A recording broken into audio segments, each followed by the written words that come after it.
to the Coach Mack Show after what a fantastic weekend at Mercer University. I never would have thought 33-7. I actually had us on a couple of those talk sites. I had us by 14. 33-7 is nice. Well, I thought our kids continued what we did in the scrimmage with Pierce County was just playing hard, and that's what we continue to emphasize is playing hard. And our kids played hard up there against Manchester, and I think right away we got after it pretty quick. I believe we had the opening kickoff, and we won the toss. We won the ball, and I believe this is the first play from scrimmage. I think we score almost a long one. I don't know how far it was, but we scored a long run. Andrew Lee did, and got things going. And then the extra point was good, and defense went out and played great. And so there's a lot of things to talk about from the fact that our kids played hard, defense played really well, only had a couple breakdowns. And it was really it was a lot of fun. Great facilities, big crowd up there for us, and of course us coming out on top. It was a good trip up and a great game. Well, it was a lot of fun to watch, a lot of fun to call. Before we get too far into it, Coach, we had a couple of nicks and dings Saturday night. You want to just go over that real quick? Well, you're always going to have bumps and bruises coming in football games. That's just the way it is. The thing that concerns me about this team right here is we've played 2 games and we've maybe lost 2 players already, and that's really you can't have that. You got to have your best players with you all the time. And of course, the scrimmage, we lost Mookie Smith, one of our better defensive linemen. We lost him for the year. And Andrew Lee on his second run, he suffered an injury. I don't know how long he'll be out. He may be back this week, probably not. I think he'll probably be out this week and probably come back the week after, maybe even the week after, ready for region play. But I doubt very much he plays this week. So, of course, at running back, his backup stepped in and did a great job. Eric Daniels did a great job. He's probably one of my favorite football players we have on our football team. And Eric just came in and did what he had to do to help us be successful. So, again, the injuries, the bumps and bruises, that's what we're going to get. I always tell the kids, anybody can play this game feeling good. The difference, what makes you a football player is can you play not feeling great? Can you play with bumps and bruises? Do you know the difference between injury and pain? We're older guys. We know what pain's all about. We wake up every morning with pain, but it's not necessarily injury.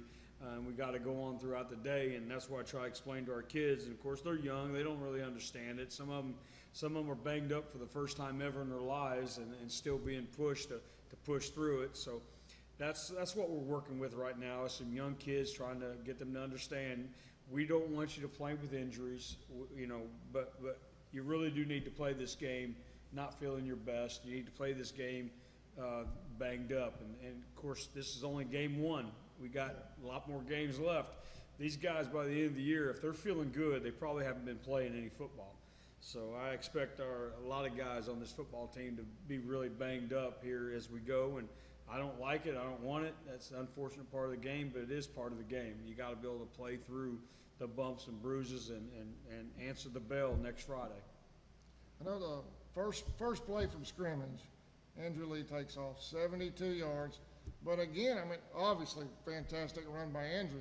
But Ethan Sauls and his wide receivers blocking downfield again as well. That's really the big key is the receiver blocking. And for our offense to work, our receivers have to do a lot of work without the football. A lot of people think I play wide receiver, so I'm going to catch the football. But really, to play wide receiver, you've got to block. You've got to run hard routes without getting a chance to get the ball to clear for the other wide receiver. So you've got to be unselfish to play wide receiver in this offense. You've got to help your teammates out for this to work. And all of our guys, we talked about Isaac Gillis playing wide receiver, A.J. Bell playing wide receiver, Raekwon Anderson, and of course Ethan Sauls. All those guys, we didn't have impressive receiving stats. We didn't throw the ball very well, but that wasn't necessarily the receiver's fault. We just didn't throw the ball very well. But I was pleased with their effort blocking. And, again, that goes back to what we talked about, great effort all the time. And we got that from that group right there. That first play seemed to set the tempo. It did. Unfortunately, what I've noticed about our kids in the past over the last 27 years or whatever, I've been here 26 years, is you spend all week getting them ready to play. You spend all week getting them focused, and then all of a sudden, they take the field and they're ready to play. And the first play of the game, you score. Sometimes they tend to lose their focus. Sometimes they think, hey, we got this. This is going to be easy. And then all of a sudden you struggle. I told them a story last week about a team we played. It was Jeff Davis back in the 90s. We were a much, much better football team than them. We came out and scored on the very first play, and the final score of the game was 14-7. It took us the entire game to score again, and that was something that our players have got to understand. Just because you score on the first play, there's still usually, about 60 more plays, 70 more plays yet to be played, and you better keep scoring. You better keep playing, because if not, you'll find yourself scoring the first play but yet losing the game. So that was a concern of mine after we scored. I wasn't ready to celebrate, and I wasn't ready to sing the alma mater yet, but we need to keep playing. The offense was a little sluggish, and there's reasons for that. But again, we were able to get some points on the board pretty quick and take it from there.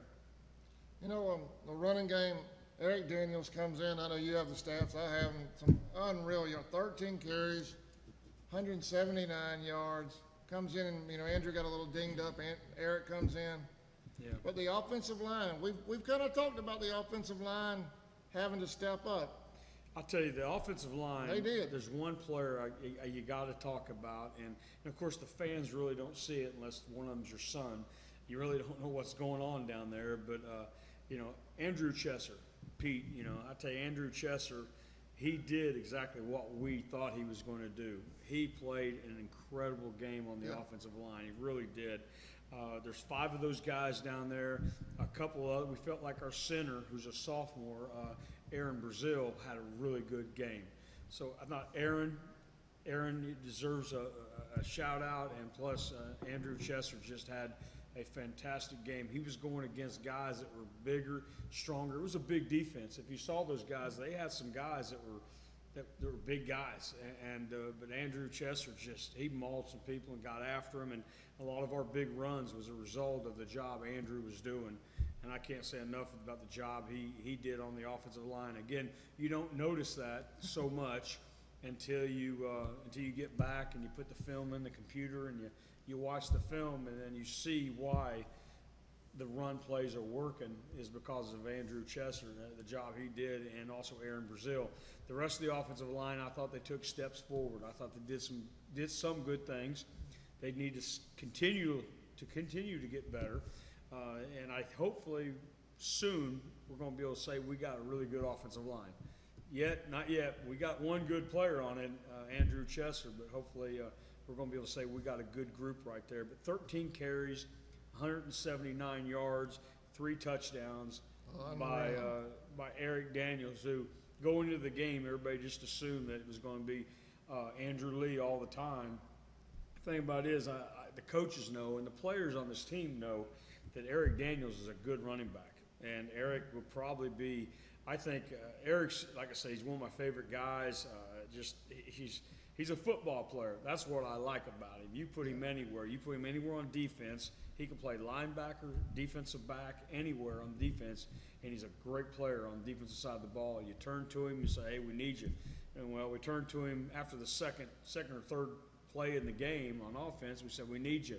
And what does he do? He gives us 3 touchdowns and 179 yards and doesn't say a word about it. He just does it. And I think that Eric will, and Eric does his work in the classroom, and I think Eric will probably get a chance to play college football, maybe at running back more than anywhere else, because he's not a tall guy. He's 5'8". He's not real tall, and but yet when you play running back, you don't have to be tall.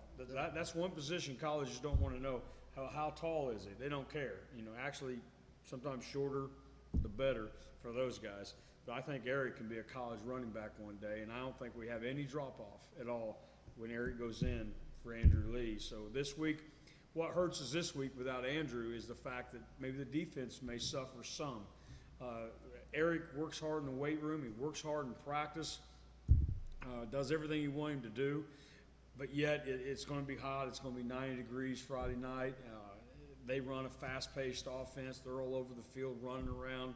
And to ask a kid to play running back and then turn around and play defensive back, it's tough. I know we asked AJ to go play wide receiver and free safety, and he does a good job. And I know AJ can do it, and because he understands that's what we need him to do to be successful. But I think Eric's just like AJ when it comes to that. He's going to do exactly what he needs to do to help the Indians win. And, can't say enough about the job he did. And then we threw in Israel Gilliard for a few plays. He had 6 carries for 45 yards. It's a 7-yard average. That's pretty good. Eric's a guy that, Israel's a guy that he's an awesome kid, great student, great high school baseball player, good high school football player. Started on defense, had a bunch of big plays on defense. He went out and ran the football. And I think my stats may not be correct here, but Jamie Shellman, I believe he had more than 1 carry, but Jamie Shellman came in and ran the ball a couple times and did a nice job with that. So again, our running game was good, and we needed to be good because our passing game, we really struggled. And for us to be the kind of offense we want to be good at both. We want to be able to do both when we want to do both. So today in practice, other than conditioning, we went out and we picked out a few plays in the passing game and worked hard on them and tried to get better at some things that hopefully make us successful versus Santa Fe. Going back to Eric Daniels for just a second, if you don't mind, I'm going to reminisce a little bit back in the rec football days when they were this high, 6 and 7 years old. I had I don't know if you'd call it the pleasure of coaching against him. AJ's first year, I used to put 4 linebackers. I would tell 4 7-year-olds, all I want you to do is find Tangeray. Yep. And that young man would still run all over us. Yeah, beat us 30-0. He's a special kid. He's a guy that I've never had a teacher say anything bad about him. He goes to class, he sits there and pays attention and does his work, and he's a special kid, and he's going to be a guy that for a guy like me, I've got to deal with things sometimes as a head football coach you don't like to deal with. You'll get a teacher will tell me so-and-so is not behaving or so-and-so is not working in class, and those are things as a head football coach I think I have to deal with, and I do deal with them, and I don't mind because to me it's part of the job, helping the kid become better. But Eric's a guy that I don't have to worry about whether he's at school. I don't have to worry about what he's doing in the classroom. So, and Eric's the kind of guy that if I had a bunch of them, they can play offensive line. They could probably play wide receiver. They can play, every position because he's the best compliment I can give to him as far as a football player is he is a football player. I mean, you can call him that. He's not just this and not just that. He's an all-around football player, and a real pleasure to have on this football team. All right, Coach. We've talked about we haven't talked about the passing game. The passing game, well, you didn't really have to pass a whole lot with 329 yards rushing. The passing game we got the first downs, kept the chains moving. Yeah, it just, I think you can watch, anybody who watches baseball, and I watch baseball also quite a bit, and you'll have a great pitcher go out, and all of a sudden the third inning, he's out of the game. You just don't have it. He's not seeing it. It's not, his mechanics ain't what they need to be. And Jimmy is a good high school quarterback. He has helped us win some big football games here. And to be quite honest with you, and this ain't a real knock against Jimmy or nothing, but he wasn't as sharp as he's been in other games. And that happens. And when you're able to turn it over to the running game and the defense plays great, you can get away with that. And if it was, and Jimmy understood, nobody was more disappointed than Jimmy was about, it wasn't the effort at all. It was just sometimes you're just not on your A game. And so often we're just used to Jimmy going out and throwing for 150 yards and a couple touchdowns and doing a great job and getting us out of bad plays into good plays and being able to see stuff before the snap of the ball. But again, as a head football coach, I've had games to where I just didn't have it. There's been times in games throughout my career I'd walk up to one of my assistants and I said, listen, I want you to call the plays for a while, because I just, for some reason, I'm not seeing it. I don't have the feel for the game right now for some reason, and that's happened to me a time or two and a few times, and it happens to a lot of coaches, and it happens to a lot of quarterbacks. It happens to pitchers in baseball. It happens to wide receivers get to where they can't catch anything. Gets golfers they can't get anything to go right. I mean, it just happens sometimes where you just don't have a great day. And Jimmy didn't have his best day, and he was disappointed. But my thing is, I mean, he wasn't that far off. It was just a couple things here and there that he just it didn't go well for him. And he's going to be fine. I don't think it's going to be something we have to worry about or anything like that. It was just he just didn't have his best stuff that night, which hurt the passing game a little bit. All right, let's go over to the defensive side. Early on, after we go down, we score immediately with Andrew. Come back, and Dasher and Burrows just immediately make a huge impact, right? Right off the bat. Yeah, defensively, I'll tell you what, our defense played outstanding. And Michael Dasher, a year ago, Michael Dasher left this game on crutches. Tore ACL, torn MCL. For a guy like Michael, it's the end of the world. Yeah. It's what he loves to do. He's a nose guard, and he don't play basketball. He doesn't, play baseball. What he does, he plays nose guard. And for him and the last time for him to play was in this game, and he completely dominated. I mean, it was fantastic. It was just incredible the job he did against their center. There's plays to where there was a series where he completely dominated the series. He caused a tackle for loss. He caused a fumble and recovered his own fumble. The fumble that he caused, he recovers it himself. It was just an incredible game, and I'll tell you what, it was so exciting for a coach to see what he went through a year ago and all through the last season. I mean, last season he had to sit there and watch every game. What Mookie's having to do now, sit there and watch every game, watches all of his guys he grew up with out playing the game they love, having a great time, and you don't feel part of it. And he was part of it, and it's like Mookie's still part of it, but you don't feel part of it whenever you're from the outside looking in. So it was just an incredible night, an incredible game for Toby Dasher. I mean, it was awesome. Unreal. And Tion Burrows, and we told Tion, and I told him back in the spring, I said, Tion, if you ever get blocked, it's your own fault. And if you don't have an all-state year, it's your own fault. You are that good, and you are that strong. I mean, guy benches 390 pounds and power cleans 350, squats. We made him stop at 500 and things like. He's just such a strong kid. He does a good job in the classroom. And of course, his brother was a great player for us here and played at Kansas State. But Tion, just those two guys right there are just I don't know how anybody can block those guys. If I ever see them get whipped on the field, whoever that guy that whips them ought to be given a scholarship somewhere in the SEC, because those two guys right there can go, flat out go. And we hope and pray every day that Toby can stay healthy. And, Tion's always been healthy, so we hope that stays the same. Now, the other defensive lineman, Omar Lewis, number 25, I thought Omar had a great game. Our inside linebacker, Bryant Sloan, number 22, led the team in tackles. I thought he did a great job. And his first varsity start, Edward Mincy.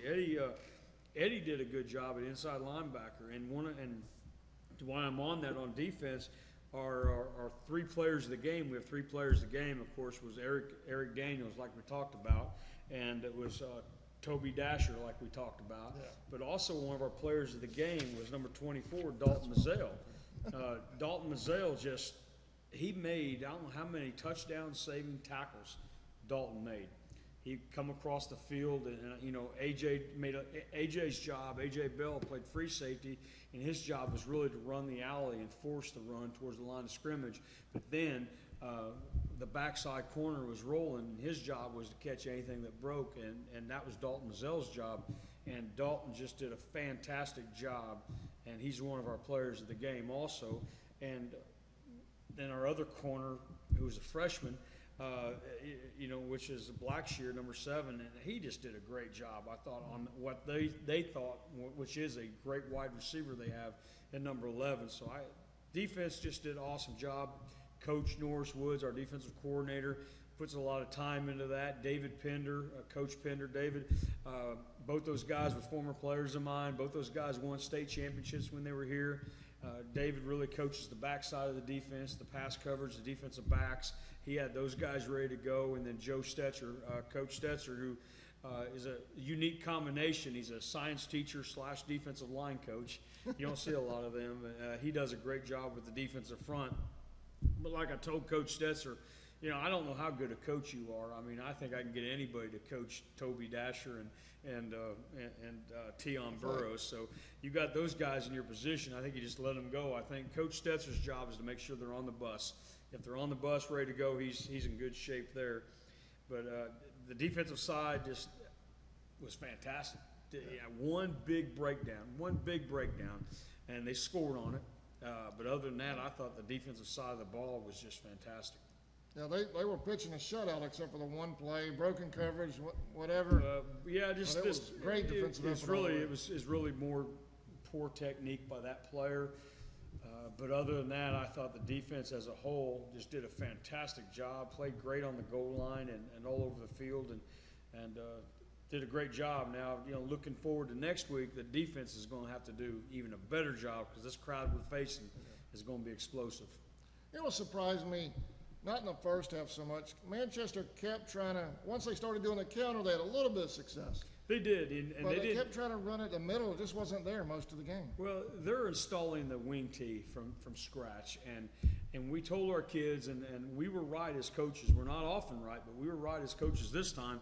We told them the very next play they're installing is the Sally play, the counter play, and sure enough, it was. That was the next play they installed in their package, and we saw it. Now, we had some alignment problems in that. Once we got the alignment worked out, we shut that down. But early on, we had some alignment problems in stopping that, and we fixed that, and then we were able to shut that down. So, again, I was pleased with the on-field adjustments our coaches made, and we made towards things they were doing, and real pleased with that. But again, I think you look at the yards we gave up. We gave up 115 in the run game, and several of those were just on that reverse play, that inside handoff play that went for big hunks. And then we gave up 124 in the passing game, which is too much. But yet, I think that was also on just some big plays. It wasn't no consistent drives. It was just long passes to their number 11, who he came up with them. So again, and defensively, we were able to have 2 sacks, Omar Lewis and Jamie Shellman, another young player. Jamie Shellman, a sophomore, came in and had a sack. Michael Dasher caused a fumble, recovered a fumble. Eric Daniels recovered a fumble, and then A.J. Bell had 2 picks. They were huge. Both of them were down by the end zone, one of them in the end zone. He was able to come up with it, and that right there tells me a lot. When a guy can go to the highest point and play that. And I think AJ, I think him and his parents might not be happy with this, but AJ will be our quarterback of the future. But I think as far as a college level, he's probably going to be looked at hard as a wide receiver, defensive back, because of his length and his range and the job he's doing there. I think that he has a chance to be a college football player as a free safety and or as a wide receiver. 2 interceptions in a game for a team that really only threw the ball 10 times, so 2 out of the 10 were picked. So that's pretty good right there. So really pleased with the job he did. Brian Sloan that's what I was looking for a while ago when I was shuffling the papers with the defensive stats. Brian Sloan again, right there with Tion and Omar with tackles, 6.5. The position that Bryant plays is our Mike linebacker, our middle linebacker, and he is going to come up with a lot of tackles. But like I told during film today, I told Brian, I said, I'll tell you what, you need to be thanking God that we got a big number 65 right in front of you. Because when you got number 65, Michael Dasher, all 290-some plus pounds of him, doing what he does, it helps play an inside linebacker behind that guy. But not to take anything away from Brian, he did a great job, and he's so smart. He's a 4.0 guy. I mean, just really intelligent kid. And he understands what we're trying to do on defense. And not only that, you saw them run a couple screens, and he understood. He was able to see it and play it, which sometimes when people run screens, you get lost in that. And he was able to see it and go make plays on it. So that just goes to show you he's not only a extremely smart in the classroom, but he's a very, very smart football player, and we're awful lucky to have Bryant Sloan with us. I know he grew up here. He left for a couple years, and now their families moved back here, and we are so lucky to have Bryant Sloan on our football team right now, because he is an incredible kid, an incredible football player. It's fun doing these kind of shows right after a big win. Defense has a huge effort. I know we're going to talk about Sante Fe in the next segment. You have the stats over there, Coach. Before we get into, we were talking about turnovers and stats. We've already discussed the turnovers with the 2 picks, the 2 fumble recoveries. Any other stats? Obviously, the rushing yards were huge. Anything else you'd like to hit on? Well, I thought our kickoff returns were very good. Eric Daniels had 2 returns for 31 total yards, which I thought he did a good job on that. Punt returns, Raekwon, again, I'm not sure if our stats are right. I guess he only caught 1 for sure. The rest of them he either fielded or were uncatchable. And the one he caught, he took it back 38 yards for a touchdown right before halftime, which was gigantic. Yeah. And I believe we had a timeout right before that, and all we did, it wasn't so much scheme, we just emphasized to our players that this is a great opportunity to score. If everybody does their job, we can score right here, because they're punting out of their end zone. We don't have a long way to go. And of course, I don't know if Raekwon watches the show or not, but I always give Raekwon a hard time. I said, you're not good till I tell you you're good. You're not good yet. But I want to tell you something. He is good. I mean, that guy can go. And Raekwon caught the ball and changed direction and was able to take it in. Now, he did have some good blocks. But again, what a skillful player. What an incredible player he is and going to be for us being a freshman. He's going to be a good one. But again, I think it was just a lot of desire by that unit right there at that time. We're getting this thing in the end zone, and they sure did. And it was really huge for us to go up at halftime 21-0. All right. Well, Coach, we're going to take a short break. And when we come back, our senior spotlight, and then we're going to dive into Sante Fe. Okay. And we'll be right back after this message.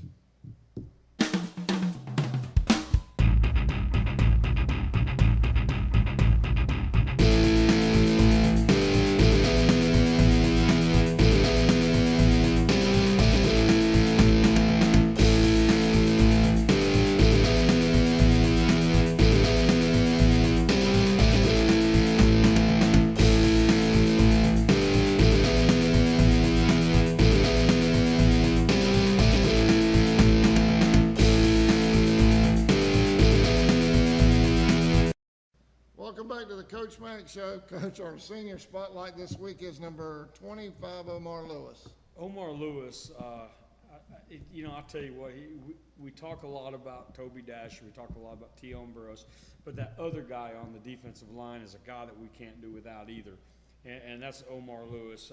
I know he's the grandson of Artie Smith, and I think when he was a freshman, she brought him into the weight room and says, he's coming here to live with me and all this kind of stuff, and we need to straighten him out and all this. But I want to tell you, he's a guy that didn't need any straightening out, because he's been nothing but just a great young man for us. Teachers love him. Everybody in the school loves Omar, and he does a great job. And he's a guy that, we put him on some goal line offense, and we saw him knock some people down these last couple games. There being a lead blocker, but Omar is a guy that just you got to have on your football team, and you don't know that till all of a sudden if you lose him. And I think last year he got banged up a couple times, and we didn't have him. And I'll tell you, we needed him. He's a guy that he's really one of our senior leaders. He's a guy that really needs to be celebrated, because when it comes to talking about college, and that motivates a lot of kids. Hey, I want to go play college football. Omar's not a college football prospect. He's just not, but he is a guy that we can't live without. We got to have him. And everybody on the team loves Omar. I mean, he's a guy that every day you look forward to seeing him. You just look forward to seeing him walk into school. And like I said, a big thing that's important to me is, since he's been here, he's been a perfect citizen, perfect student. All the teachers just go on about what a great kid he is, polite, and so forth, and every kid in our building thinks a lot of Omar. So whatever he chooses to do after this year, he's going to be successful. Whether it's more school or military, whatever he decides to do, he'll be a success in life because he's got a good heart, and he's really just a very, very good, caring person. He cares about this team, and he cares about his teammates, and he cares about his coaches, and he's just really somebody that I know that we're lucky to have. We really are lucky to have. And when he got a sack, some people that don't know us or don't know him, he got a sack and he was jumping around having fun. Somebody might say, well, he's showboating. Not if you know him. Not if you know Omar. He wasn't showboating. He was bona fide, legitimately excited and was having the time of his life, and that's perfectly fine with me. I mean, if you don't know the kid and you saw it, you might say, well, he was showboating, but no, he wasn't. He's excited. He's having fun playing a game he loves with guys he loves, and I'll tell you what, I was happy for him. And anytime he can get a sack, he can jump up and down all he wants because we're happy for any success he has, and what a great guy. And again, how lucky are we that he's with us? So we're the ones that are lucky to have Omar Lewis with us. Oh, congratulations to Omar, number 25. You're our senior spotlight for this week. Coach, going into Friday night, this is Sante Fe High School from Alachua, Florida. They're 4A. They were 5A. They've dropped to 4A. They lost to Newberry in their first district. I guess that'd be their first district game this past Friday. But it was a close game. I believe it was 21-13, I believe. And so what do we know about Sante Fe? Well, I had last year when Hilliard dropped us, we needed a football game, and it was halfway through our contracts. So you don't have a lot of options when that happens to you. So right away, we're going to have 10 games no matter what. I mean, we're not going to go without a game when we can play. So I started looking, and for a while, the only people available was Lowndes County, and I ain't going to do that to nobody. I ain't going to turn our kids over to that. So that was without a doubt. We weren't going to play Lowndes County. A big 6A school, 3,000 students and all that, bigger than our town, their high school is. So we started looking in Florida, hopefully find somebody that needed a game. And of course, I didn't want us or them to have to travel a long way and that sort of thing. And I got really lucky. I heard while I was calling schools that Coach Bill Wiles. And Coach Bill Wiles, I've known him from long way back. He used to coach in Georgia at different places, and I knew the name, and I thought I knew who he was, and so I heard that they may be looking for a game. So I called Bill, Coach Wiles, and he said, yeah, we're looking for a game. And I said, well, we really need a home game. He says, no problem, we'll come. And so I was excited. We had our 10th game against somebody that wasn't terribly far away, right there by Gainesville, Florida. They can cut through the woods, and they'll be here probably 2 hours or less, I guess. So we're looking forward to that. Then during spring, while they had a spring game, they actually have a spring game in Florida, I went down and I watched them. And when I showed up and I'm watching them come out, I think I made a mistake. I should have never done this. But I didn't have a choice. I mean, we had to play somebody. And, of course, Lowndes County, we know about them, one of the, at times, one of the top teams in the country. We didn't want to mess with that, and we knew they wouldn't come here. And so watching their athletes run out on the field, and I just knew that we might have made a mistake. But and we might have made a mistake. But again, you can't win every football game. We've lost football games before. I think they can't eat us, so we're safe on that. But they're a good football team. They're big. They're big into weightlifting. They compete in weightlifting in Florida. They got incredible talent. Yeah. And, of course, Coach Wiles is a great coach. He's got those guys playing tremendous football. They offensively, I don't know really what else to call it other than maybe the single wing type thing. They have 2 quarterbacks back there. There's misdirection going everywhere. They got people pulling. They got an up back who's pulling. They'll try to outflank you with formation. Very similar to what Clinch County has done to us in the past and has had a lot of success with us in the past with.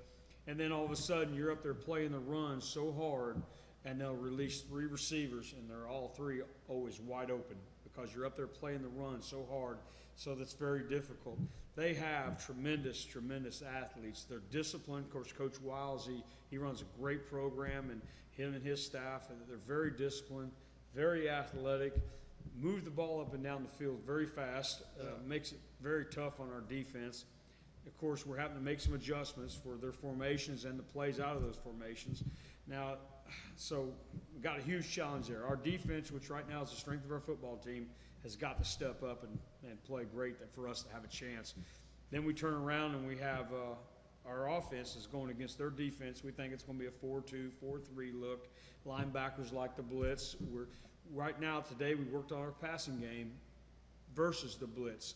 We're wanting them, actually, we want to get to the point where we want them to blitz so we can anticipate that, and we know we're going to have people open off of the blitz game, hot receivers and that sort of thing. So, again, it's their strength is on defense is all 11 is their strength, but their front is really good, and their linebackers are very, very big and physical, and they'll blitz you. So, again, we have to be ready to check out of what we're in, go to something else. Also, once the ball's been snapped, we have to be able to make adjustments and get it to hot receivers to take care of the blitz, and also really work on some outside part of our game, not so much inside. This week we were heavy inside. This next week we may have to be more outside. We have to do some things there. Special teams, of course, with that athleticism that they have, special teams, of course, they're good, very good. Now, Tomcat, Thomas Johnson, our kicker, he kicked a great extra point. We put him out there for 2 makeable field goals, and he didn't even make it to the end zone. He re-aggravated his groin injury. I never thought I'd go to church and pray over somebody's groin on Sunday, but I did, because I'll tell you what, we got to have that guy back. He's an all-state kicker, and right now, as far as I'm concerned, he's out. He's not going to be able to kick extra points. He's not going to be able to kick off. So right now, he's out, and we don't know what we're going to do as far as that goes. So we felt like we had an advantage where if we get the ball inside the 30, we had a chance to kick field goals. Well, that just got threw out the window with his injury. I know we didn't talk about him during our injuries early on, but today he was with the trainers, and hopefully we can get this thing worked out for upcoming weeks. I don't think it's going to be worked out this week. So we're looking about losing an all-state kicker for this game. We're looking at maybe losing an all-state running back for this game. Plus you have Sante Fe coming in. I know they're going to be excited to play here. This is an exciting place to play we have here. And everybody gets excited to play the Indians. I don't know what it is about it. I guess it's our tradition and the success we've had in the past, but everybody's excited to come play, especially here. And I know Coach Wiles is going to have Sante Fe ready to go. Again, a 4A school in Florida, a lot of speed, a lot of talent, and very, very big, strong football players. It's going to be a tough football game, and hopefully we can get some breaks, and hopefully we can hang in there and compete with them. And regardless of what happens, I know this is going to make us better down the road. If we were to lose to them, I hate to lose the points, because in the past, when it was just based on region placing for the playoffs, I used to all the time love playing schools. We played Valdosta, we played Camden, we played Ware, and we played Brunswick in Crisp County and people like that. Yeah, the chances are we were going to lose, but yet we were going to get better by playing the football game. And the loss didn't really hurt us.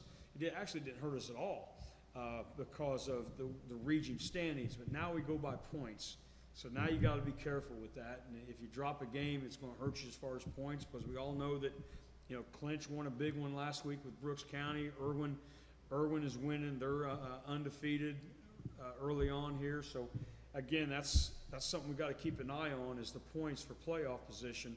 But, again, a loss to Sante Fe any other year wouldn't be, as bad as it is going to be this year, because of the fact that we're going to lose the points. But like I told the players, the film don't lie. We showed them film today. We broke things down for them, explained to them the formation, explained to them what we plan on, what we're going to see from them.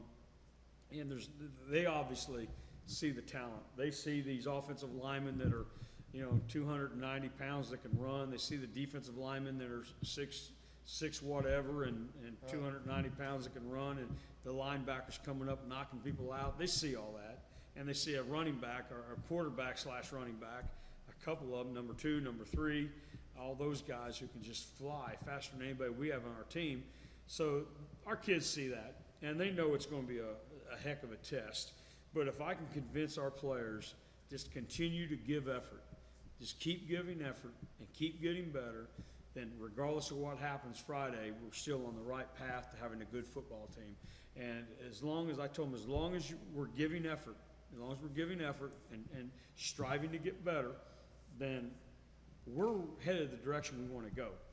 And so that's what I'm looking for this week's, like, last two games is effort from our players. I know I've read Glenn Hughes. You know, he's the football guru around here. He has posted a couple of articles from down in the Gainesville area about the team. Their coach has had high praise for this program. So they're not expecting to come in here and it just be an easy game for them. At least from the way the articles read, a lot of high praise for Charlton County. Well, you know, I hope it's not an easy game. I hope it's not an easy game for them. But again, you know, like I said, we always tell the players, and we believe this. You know, film doesn't lie, and not only does that film doesn't lie, but watching them in person doesn't lie. And we went down during the spring and watched them play a game down there against Trinity Christian from Ocala, and like I said, when they came out on the field, I'm just like, my assistant coaches were with me, just looked at me and said, "What have you done?" You know, and I just think I might have made a mistake, but again, it was the only thing. What can you do? You got to play games. You always can't be playing easy games, and that's not what we're in this for, is to dodge people and play easy people.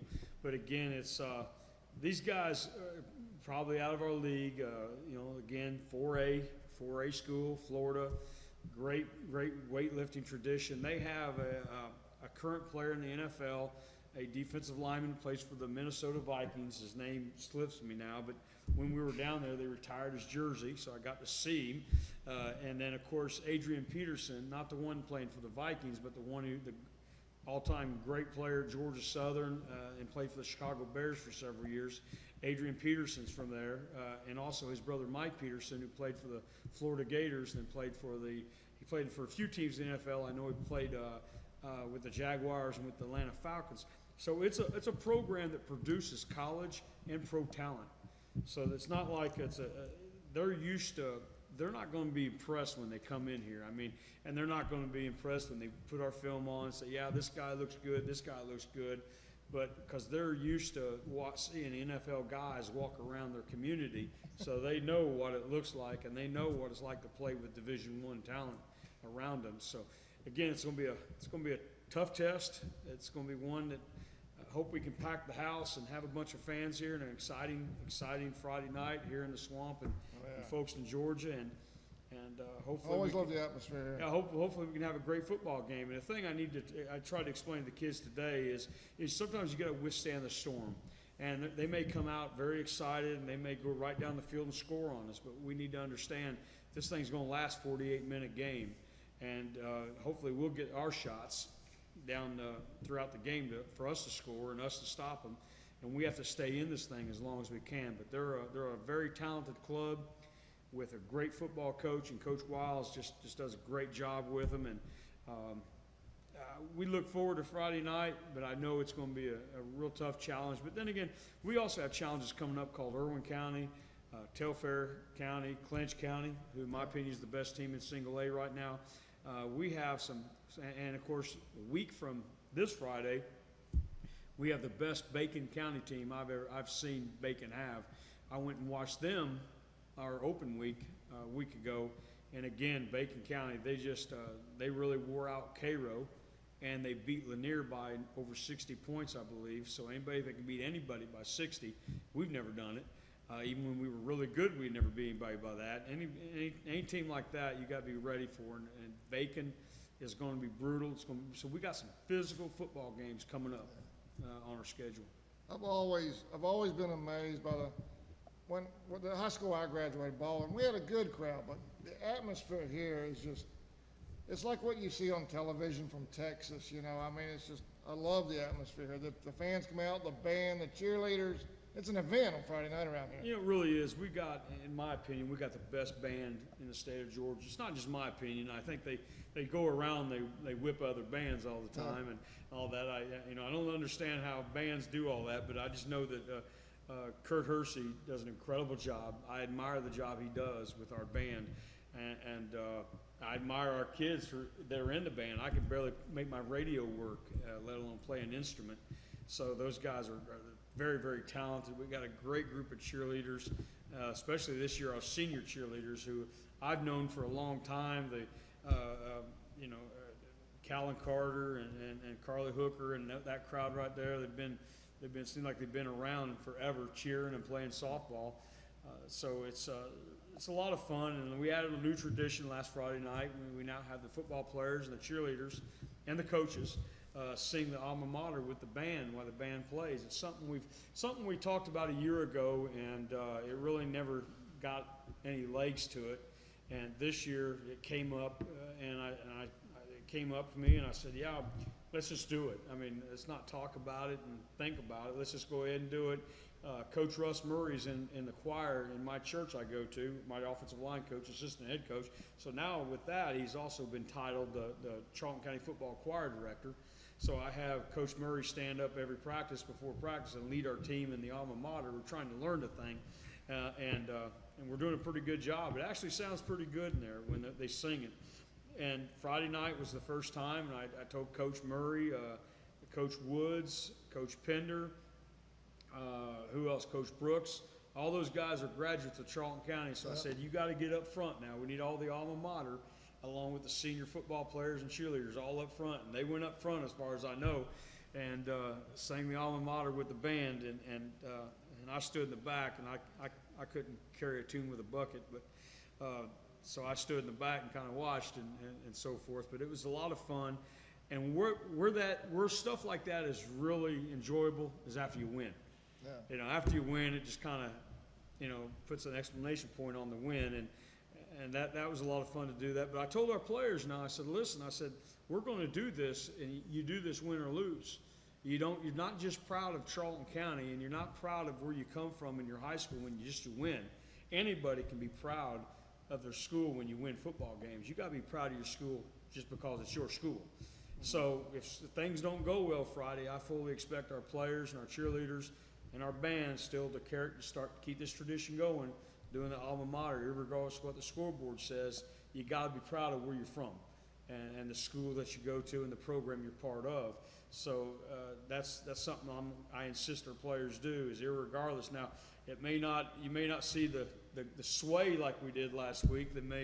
And you won't see all the smiles probably, but if we lose, but I still think it's a good tradition. It brings parts of the school together, the football, the cheerleaders, the band, the alumni, and plus I told our players, I said, listen, you only hear it once a year, the alma mater, and that's a graduation. Yeah. And for you seniors, you're only going to be asked to sing it one time, and that's a graduation. Well, that needs to change. And I said, you need to be proud of where you're from all the time, not just when you graduate or when you win. And not only that, I told our seniors, I said, just think, we're doing the alma mater here in the locker room. We're practicing it. And then we're going to do it after football games. I said, now when football's over, you won't hear it again until graduation. And then when you're standing on that field and you're doing the alma mater, right at the end of the ceremony, you're going to think back to all the football games you played and how much fun it was to stand down there and do the alma mater with your teammates and all that. It's actually going to mean more to them, I think, in the future. And then when they come back to football games, they can see the tradition that they started. This senior class, I told them, I said, this is your tradition. You're starting it. This is your first year doing it. 50 years from now, hopefully they're still going to be doing it, and you'll say you were part of the beginning of it. Oh, yeah. Well, Coach, we're on Friday night, kickoff 7:30. Yep. Right here, so we want to pack the place. CSN is carrying the game live, but we want y'all here. You can watch a replay. That's right. Out-of-town folks, it'll be on charltonsportsnet.com, charltonsportsnet.com. If you can watch the game live for you out-of-town folks, all the instructions will be on the website. Locally, let's sell the place out. Have a great game. We have about 3,000 coaches sitting in the stands. Sure. You know what I'm talking about there? Yeah. I need all the help I can get. And we'll see you Friday night, Coach. Thank you. Thank you for watching the Coach Mack Show.